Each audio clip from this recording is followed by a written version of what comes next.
இயேசு கிறிஸ்துவின் நாமத்தினாலே எங்கும் நிறைந்தவர்களின் சார்பாக வாழ்த்துக்களை தெரிவித்துக் கொள்கிறேன். ஒரு வசனத்தை இந்த நாளிலே நாம் தியானிக்கலாம். இன்றைய செய்தியுடைய தலைப்பு என்னவென்று சொன்னால், மேன்மை என்கிற தலைப்பிலே நம்ம வழங்கி போகிறோம். ஆதாரமாக எடுத்துக்கொண்ட வேத வசனம் நீதிமொழி எழுதின புஸ்தகம் 15ஆம் அதிகாரம் 33ஆம் வசனம். அந்த வசனத்தில் என்ன போட்டிருக்கு அப்படின்னா, மேன்மைக்கு முன்னானது தாழ்மை அப்படின்னு சொல்லி போட்டிருக்குது. இன்றைய செய்தியோட தலைப்பு என்னவென்று சொன்னால், மேன்மை என்ற அந்த கோணத்தில் நம்ம பார்க்க போகிறோம். பொதுவாக மேன்மை என்று சொன்னால் அதை யாரும் மறுக்க மாட்டாங்க. மேன்மை என்றால் அதை எல்லாரும் விரும்பக்கூடியதாக இருப்பாங்க. மேன்மை என்றால் அது உயர்வு அப்படின்னு அர்த்தம். அது மாத்திரமல்ல, உயர்ந்த ஒரு அந்தஸ்துன்னு சொல்லி சொல்லுவாங்க. அது மாத்திரமல்ல, அது மதிக்கப்படக்கூடிய ஒரு பெரிய ஒரு காரியமாக அது எண்ணப்படும். இதை தான் மேன்மைன்னு சொல்லி சொல்லுவாங்க. அப்போ அது ஒரு வளர்ச்சியை காட்டக்கூடியதாகவும் இருக்கிறது. அப்போது இன்றைக்கு செய்தியுடைய தலைப்பில் மேன்மை என்று சொல்லி என்ன செய்கிறோம் நம்ம பார்க்குறோம். அந்த மேன்மை என்கிற அந்த வளர்ச்சியை, அந்த மேன்மை என்கிற அந்த உயர்வை, அந்த மேன்மை என்கிற அந்த மிகப்பெரிய ஸ்தானத்தை அடைவதற்கு என்ன செய்ய வேண்டும் என்கிறத தான் நம்ம நினைச்ச போகிறோம். இன்றைக்கி பார்க்க போகிறோம்.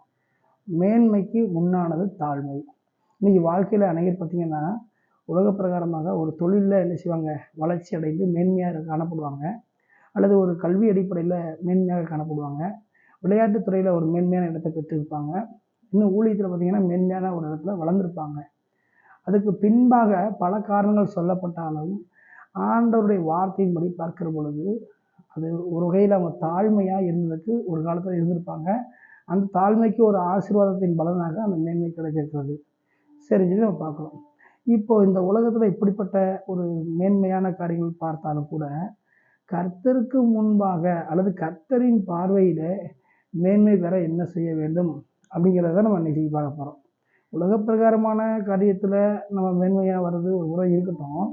இருந்தாலும் ஊழியத்தில் இருந்தாலும், படிப்பில் இருந்தாலும், தொழிலில் இருந்தாலும், மற்ற காரியத்தில் இருந்தாலும், நாம் கர்த்தருக்கு முன்பாக மேன்மையாய் என்ன பண்ண வேண்டும் என்பதை தான் நம்ம இன்றைக்கி பார்க்கக்கூடிய ஒரு சாராம்சம். அப்போது இந்த நாளில் மேன்மை என்கிற தலைப்பில் பார்க்குறோம்னா, தாழ்மையை நம்ம பார்க்குறோம். சரி, இந்த மேன்மையை பெற்றீங்க அப்படின்னா, பெற்றுக்கொள்வதற்கு நல்ல ஒரு எடுத்துக்காட்டாக யார் செயல்பட்டாங்கன்னா, பிலிப்பியர் 2ஆம் அதிகாரத்தில் எடுத்துக்காட்டாக கிறிஸ்து இயேசுவே நம்ம என்ன செய்யலாம் பார்க்கலாம். மேன்மைக்கு முன்னானது தாழ்மைன்னு பார்த்தோம். தாழ்மை என்று சொன்னால் பணிந்து நடத்தல் அர்த்தம். தன்னை பணிந்து நடத்தல், இந்த தேவனுக்கு முன்பாக பணிந்து தன்னை தாழ்த்தி கொள்ளுதல்ங்கிற அர்த்தத்தில் வரும். அப்போது பணிந்து நடக்கிற அனுபவம் எவ்வளோ பெரிய நிலையில் இருந்தாலும் ஒன்றுமே இல்லாதது போல, தெரியாதது போல காண்பித்து தன்னை எளிமையான முறையிலே நடத்தி கொண்டு போகிற அனுபவம்னு அர்த்தம். அப்போ இப்படிப்பட்ட ஒரு காரியத்தை கிறிஸ்து இயேசு இந்த பூமியிலே என்ன செய்தார், நம்ம அனைவர் முன்பாகவும் அவர் நிரூபித்து காண்பித்தார், செய்து காண்பித்தார்.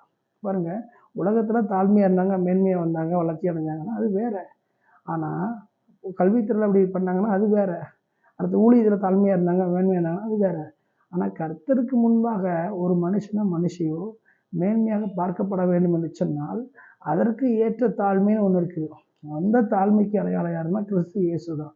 அப்போ இதை கேட்டுக்கொண்டிருக்கிற ஒவ்வொருவரும் நம்ம மேன்மைன்னு சொல்கிறோமே தவிர, தேவனுடைய பார்வையில் என்ன மேன்மை அப்படின்னு பார்க்கணும்.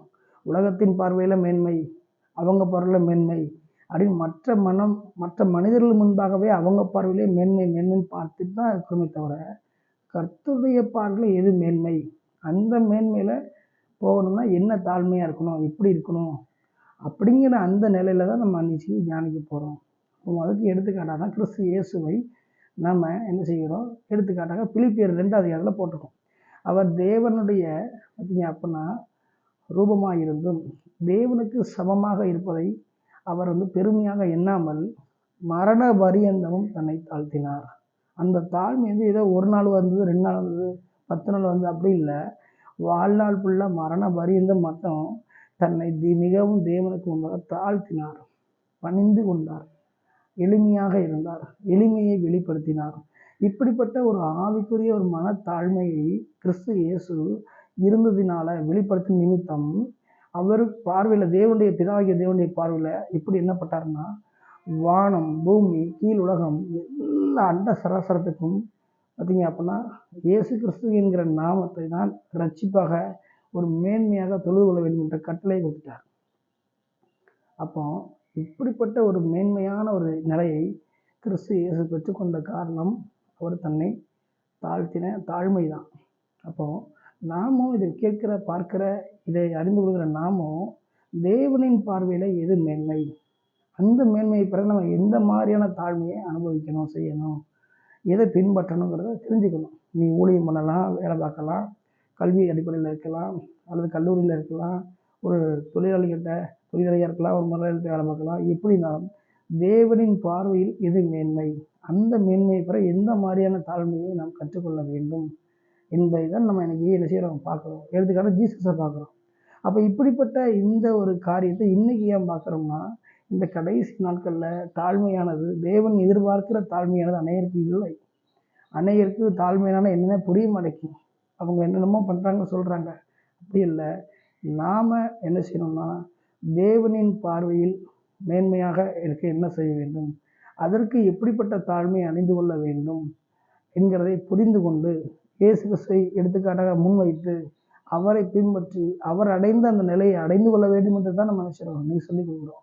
அப்போ இதை கேட்டுக்கொண்டிருக்கிற ஒவ்வொரு தேவ பிள்ளைகளும், ஒவ்வொரு வாலிப சகோதர சகோதரர்களும், ஒவ்வொரு ஊழியர்களும், ஒவ்வொரு ஆசிரியர் பெருமக்களும் தெரிந்து கொள்ளக்கூடிய விஷயம் என்னவென்று சொன்னால், இயேசு கிறிஸ்துவுடைய பார்வையில் மேன்மையானது எது, அது மாத்திரமல்ல அந்த மேன்மை பெறதுக்கு நாம் என்ன செய்யணும், எப்படிப்பட்ட தாழ்மையில் நம்ம நடக்கணும் அப்படிங்கிறத புரிந்து கொண்டு செயல்படணும். இன்றைக்கி அதுதான் செய்தி. அதைத்தான் நம்ம என்ன செய்தோம், நீதிமொழிகள் 15:33 பார்த்தோம். அப்போ கர்த்தருக்கு பயப்படுதல் ஞானத்தை போதிக்கும், கர்த்தருக்கு முன்னானது, ஏன்னா அது மேன்மைக்கு முன்னானது தாழ்மை அப்படின்னு பார்க்குறோம். அப்போது இதுக்குன்னு ஸ்பெஷலாக என்ன செய்யணும், நம்ம ஆண்டுடைய சமூகத்தில் உட்கார்ந்து ஆண்டவரே உம்முடைய பார்வையில் மேன்மையானது எது, அதை வெளிப்படுத்துங்க, உம்முடைய தாழ்மை தாங்க அப்படின்னு சொல்லி ஆவிக்குரிய ரகசியங்களை அறிந்து கொண்டு தாழ்த்தும் பொழுது, மனத்தாழ்மையோடு பணிந்து எளிமையாய் நம்ம இருக்கும் பொழுது, கிறிஸ்து இயேசு பெற்ற அதே மேன்மையின் மகத்துவங்களை, அதே மேன்மையின் காரியங்களை பெற தெய்வம் நமக்கும் அனுக்கிரகம் செய்வார். ஆகவே நாம் இன்னைக்கு என்ன நினைக்கிறோன்னா, உலகத்தில் இருக்கக்கூடிய தாழ்மையாக இருந்தால் மேன்மையாக வராங்க, இல்லை டெவலப் ஆகி வராங்க, முன்னேற்றம் வராங்க, இதைத்தான் மேன்மையான ஒரு காரியம்னு நினைக்கிறோம். அது கிடையாது. தேவனின் பார்வையில் மேன்மைன்னு ஒன்று இருக்குது.